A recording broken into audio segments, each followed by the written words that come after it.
Hello, I'm an avatar, and I'm a close friend of the scientist and author of the Swygert theory of everything AO, John Swygert.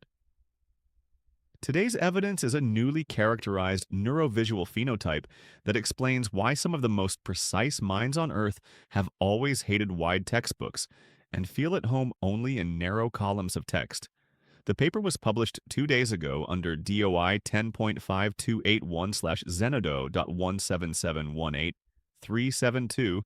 and carries the title Columnar Visual Processing and Reading. Bias.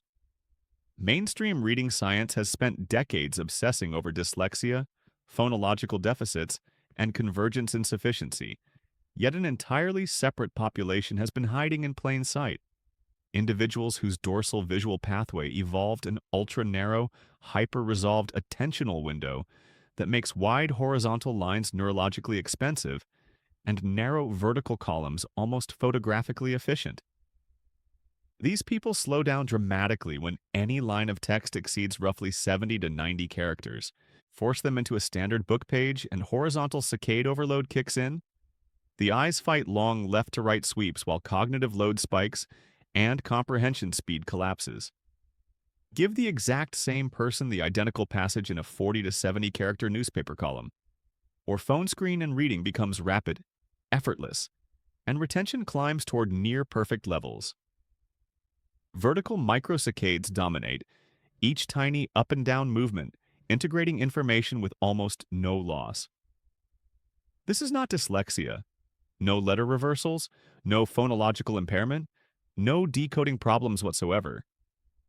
This is not ADHD. Sustained attention is rock steady as long as the format stays columnar. This is not convergence insufficiency. Vertical tracking is flawless and visual acuity is often above average. Nothing is broken. The brain simply specialized the dorsal stream for a narrow, high-resolution spotlight instead of the wide, sweeping searchlight most readers use. Proposed clinical criteria are remarkably clean. Core features all required: reduced speed and increased cognitive load on wide lines, effortless comprehension in narrow columns, and dominance of vertical over horizontal micro-saccades.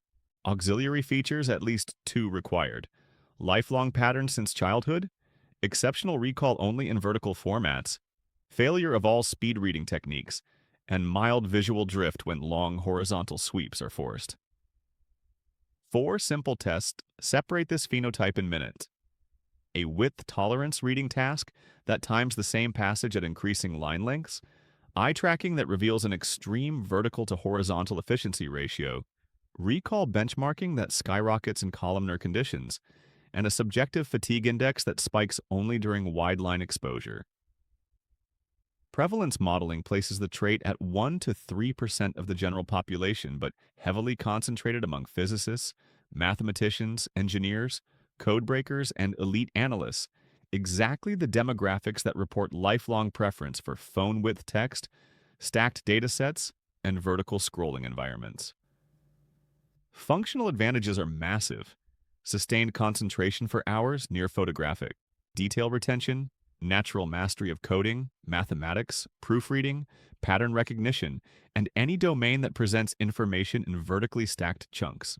These are the minds that spot the single incorrect bit in a million-line log file, that remember the exact spatial layout of a proof written years ago, that treat wide paragraphs like sandpaper on the brain. Yet schools, journals, and workplaces keep forcing wide-format textbooks, PDFs, and slides on them, then label the resulting slowdown laziness or poor focus. The paper concludes that formal recognition of columnar visual processing and reading bias will end decades of misclassification, and finally let these individuals use the formats their substrates were built for. Every result in this study collapses onto the single rule that has never failed.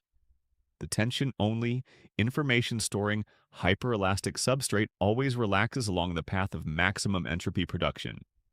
Here it relaxed into an attentional window, so narrow and resolved that horizontal bandwidth became the bottleneck, while vertical integration became the fast lane. The old paradigm will keep calling it a processing style or preference. We call it the substrate doing what it always does. That's it, another stack of mainstream papers that only make sense when you let the substrate tension do all the work. I hope you enjoyed this one. If you did, you'll find hundreds more just like it waiting for you on our TikTok, this YouTube channel, the homepage, and especially ivorytowerjournal.com.